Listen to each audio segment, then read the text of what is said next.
مسلمانوں کو یہ اس فضل سے نواز رہا ہے، اپنی ہدایت سے نواز رہا ہے، وہ ہدایت جو کبھی تمہیں دی گئی تھی، اور فرمایا کہ اللہ تعالیٰ اپنی رحمت کے لیے جسے چاہتا ہے مخصوص کر لیتا ہے۔ اپنی رحمت حقیقت میں کیا ہے؟ یہاں پہ رحمت سے مراد اللہ کا دین، اللہ کی ہدایت۔ تو اللہ سبحانہ و تعالیٰ نے اب اپنی رحمت کے لیے امت محمدیہ کو مخصوص کر لیا ہے، چن لیا ہے، اور اللہ بڑے فضل والا ہے۔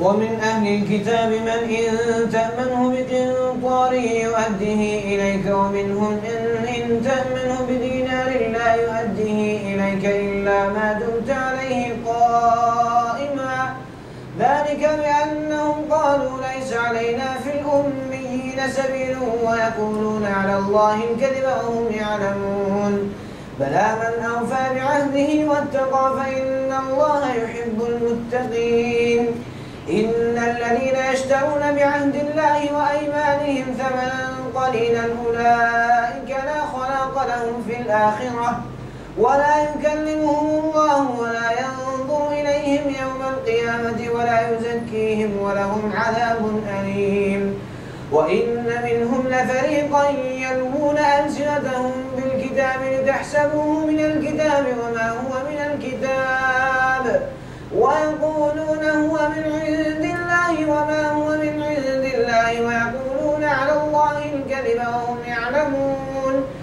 ما كان لبشر أن يؤتيه الله الكتاب والحكم والنبوة ثم يقول للناس كونوا عبادا لي من دون الله ولكن كونوا ربانيين بما كنتم تعلمون الكتاب وبما كنتم تدرسون ولا يأمركم أن تتخذوا الملائكة والنبيين أربابا أيأمركم بالكفر بعد إذ أنتم مسلمون وإذ أخذ الله ميثاق النبيين لما آتيتكم من كتاب وحكمة ثم جاءكم رسول مصدق لما معكم لتؤمنن به ولتنصرنه قال أأقررتم وأخذتم على ذلكم إصري قالوا أقررنا قال فاشهدوا وأنا معكم من الشاهدين فمن تولى بعد ذلك فأولئك هم الفاسقون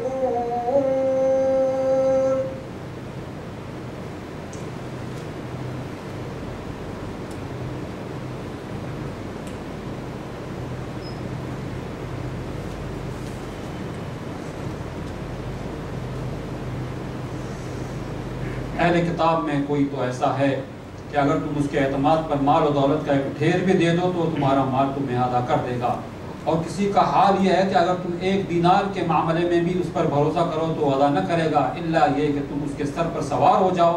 ان کی اس اخلاقی حالت کا سبب یہ ہے کہ وہ کہتے ہیں امیوں یعنی غیر یہودی لوگوں کے معاملے میں ہم پر کوئی مواخذہ نہیں، اور یہ بات وہ محض جھوٹ گھڑ کر اللہ کی طرف منسوب کرتے ہیں، حالانکہ انہیں معلوم ہے کہ اللہ نے ایسی کوئی بات نہیں فرمائی ہے۔ آخر کیوں ان سے باز پرسنا ہوگی؟ جو بھی اپنے عہد کو پورا کرے گا وہ برائی سے بچ کر رہے گا، وہ اللہ کو محبوب بنے گا، کیونکہ پرہیزگار لوگ اللہ کو پسند ہیں۔ رہے وہ لوگ جو اللہ کے عہد و اپنی قسموں کو تھوڑی قیمت پر بیچ ڈالتے ہیں تو ان کے لیے آخرت میں کوئی حصہ نہیں۔ اللہ قیامت کے روز نہ ان سے بات کرے گا، نہ ان کی طرف دیکھے گا، اور نہ انہیں پاک کرے گا، بلکہ ان کے لیے تو سخت دردناک سزا ہے۔ ان میں کچھ لوگ ایسے ہیں جو کتاب پڑھتے ہیں، اس طرح زبان کا لٹ پھیر کرتے ہیں کہ تم سمجھو کہ وہ کچھ پڑھ رہے ہیں، وہ کتاب ہی کی عبارت ہے، حالانکہ وہ کتاب کی عبارت نہیں۔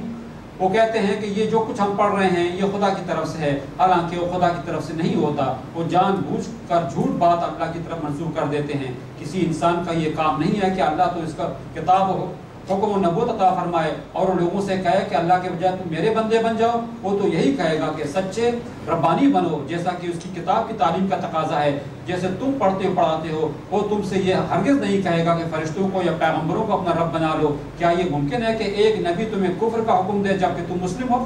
یاد کرو اللہ نے پیغمبروں سے عہد دیا تھا کہ آج ہم نے تمہیں کتاب حکمت و دانش سے نوازا ہے، کل اگر کوئی دوسرا رسول تمہارے پاس اسی تعلیم کی تصدیق کرتا ہوا آئے جو پہلے سے تمہارے پاس موجود ہے تو تم کو اس پر ایمان لانا ہوگا اور اس کی مدد کرنی ہوگی۔ یہ ارشاد فرما کر اللہ نے پوچھا کیا تم اس کا اقرار کرتے ہو، اس پر میری طرف سے عہد کی بارش ذمہ داری اٹھاتے ہو؟ انہوں نے کہا ہاں ہم اقرار کرتے ہیں. اللہ نے فرمایا اچھا تو گواہ رہو اور میں بھی تمہارے ساتھ گواہ ہوں. اس کے بعد اپنے عہد سے پھر جا اس کے بعد جو اپنے عہد سے پھر جائے وہی فاسق ہے. تو قرآن شریف میں اہل کتاب پر خاص طور سے یہودیوں پر بڑی شدید تنقید ہے اور جگہ جگہ یہ تنقید آئی ہے مختلف صورتوں میں. لیکن انہی میں بیچ میں کہیں کہیں قرآن شریف ان کے بعض عناصر کی تعریف بھی کرتا ہے جو تھوڑے تھوڑے سے اہل کتاب جو دین حق پر قائم تھے ان کی تعریف بھی کرتا ہے. اور حقیقت میں یہ وہ لوگ تھے کہ جنہوں نے دین اسلام کو قبول نہیں کر لیا اس لیے کہ وہ حقیقت پسند لوگ تھے اور حق متلاشی تھے. وہ کسی نسلی تعصب میں مبتلا نہیں تھے. تو اسی بنیاد پر یہاں اس آیت میں کہا جا رہا ہے کہ اہل کتاب میں سے کچھ لوگ تو ایسے ہیں کہ اگر انہیں بہت ڈھیر سارا ان کے پاس امانت کے طور پر مال رکھ دو تو وہ تمہیں بلا کم و کاست پوری امانت تمہیں واپس کر دیں گے. ظاہر ہے کہ ان کی تاریخ کی گئی یعنی ہیں اہل کتاب اس طرح کے لوگ لیکن تھوڑے ہیں کہ ان کے پاس بہت سارا مال رکھو تو بھی اس میں کوئی خیانت نہیں کریں گے, چوری نہیں کریں گے, واپس کر دیں گے. لیکن انہی میں سے ایسے بھی لوگ ہیں کہ اگر انہیں 1 دینار بھی دو تو پھر وہ واپس کرنے والے نہیں ہیں, اس میں خیانت کر جائیں گے. اس وقت تک تمہیں نہیں دیں گے جب تک ان کے سر پہ اپنا پاؤں نہ رکھو, یعنی زبردستی ان سے نہ نکالو. 1 دینار تو دینے والے نہیں. اس کی وجہ کیا ہے؟ واقعہ یہ کہ یہودیوں کی دینی جو گراوٹ ہے, اخلاقی گراوٹ ہے, اس کا اصل سبب نسلی تعصب ہے. نسلی تعصب میں گرفتار ہوئے تو انہوں نے اپنے طور پر بہت ساری ایسی تعلیمات خود بنائی جو ظاہر ہے کہ اللہ سبحانہ و تعالیٰ نے سکھائی. تو کیوں انہوں نے ایسا کیا؟ وہ ایسے لوگ جو ہے ایسا کردار کیوں ان کے یہاں پایا جاتا تھا کہ غیر یہودیوں کے اور خاص طور سے امی جن کو جنٹائل کہتے ہیں, امی, اور اس زمانے میں عرب اس سے مراد ہوا کرتے تھے. تو ان کے بارے میں ان کا خیال یہ تھا کہ قالوا لیس علینا بالأمیین سبیل, یعنی امیوں کے بارے میں ہمارے اوپر کوئی مواخذہ نہیں ہے. غیر یہودی ان کا مال ہم کھا جائیں, اس پہ قبضہ کر لیں, ہڑپ کر جائیں, کوئی اس پہ مواخذہ نہیں. مطلب یہ کہ دینی لحاظ سے اس پہ کوئی پکڑ نہیں. چنانچہ ان کی بائبل میں اس طرح کی تعلیمات پائی جاتی ہیں. ظاہر ہے کہ بائبل وہ نہیں ہے کہ جو اللہ سبحانہ و تعالیٰ نے نازل کی. اور بائبل کا میں پہلے بتا چکا ہوں کہ بائبل سے مراد صرف تورات نہیں ہے, یہ ایک کلیکشن ہے. اس میں تورات بھی ہے, تورات کی تشریحات بھی ہیں, انبیاء کے قصے اور کہانیاں بھی ہیں, اور مفتیوں کے فتوے بھی ہیں. جو کچھ انہیں ملا سب اس کے اندر داخل کر کے اب ایک مجموعہ بنا دیا, اس کو کہہ دیا بابل اور کتاب مقدس. اس کا جو ہے عربی میں نام یا اردو میں نام رکھا گیا. ساری کتاب مقدس نہیں, غیر مقدس. تو اس میں انہوں نے باقاعدہ لکھا ہوا ہے. مثلا اس طرح کی چیز پائی جاتی ہے, اگر تمہارا گزر ہو کسی راستے پہ, کوئی گری پڑی چیز ملے, اٹھا لو, دیکھو کہ آس پاس کی آبادی یہودیوں کی ہے, تب تو جا کے اعلان کر دو. یہودیوں کی نہیں ہے, جیب میں رکھو. اگر یہ کہ کوئی جو ہے وہ کسی غیر یہودی کو دیا ہے پیسہ, قرض دیا ہے, اس سے سود لو. یہودی کو دیا ہے نہیں, اس سے سود مت لو. وغیرہ وغیرہ اس طرح کی چیزیں آتی ہیں. تو یہ باقاعدہ تورات میں یا بائبل میں جو ہے لکھی ہوئی. تو جب ایک قوم اس طرح سے کہتے دعویٰ کرتے کہ یہودیوں کے بارے میں ہمارا کوئی مواخذہ نہیں ہوگا, اللہ کے یہاں پکڑ نہیں ہوگی, تو ظاہر ہے کہ وہ کھانے کی کوشش کریں گے. اور بعض یہودیوں کے طرز پر آج کے زمانے میں چلنے والے, وہ بھی مسلمانوں میں سے, انہوں نے یہی رویہ اختیار کیا ہے.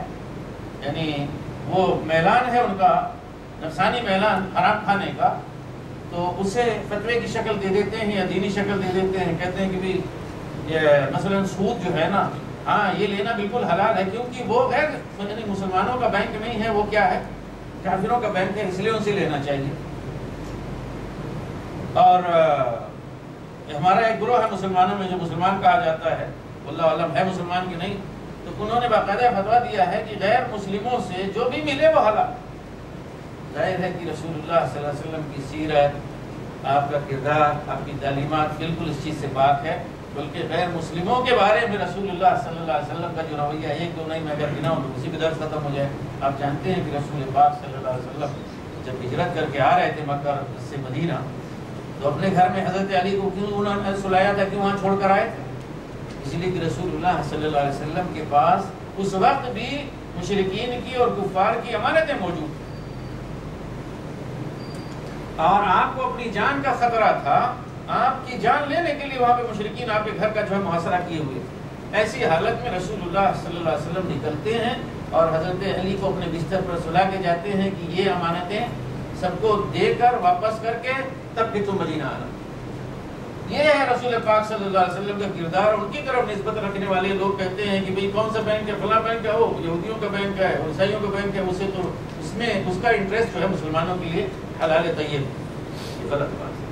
تو بہرحال یہ یہودیوں کا کردار تھا، اس وجہ سے انہوں نے ان کے اندر یہ ساری گراوٹ آئی اور دین کو انہوں نے لین دین کا ایک ذریعہ بنا لیا، یا یہ کہ دین فروشی کرنے لگے، اس سے اپنی معاش کا اور روزی روٹی کا جو ہے بندوبست کرنے لگے۔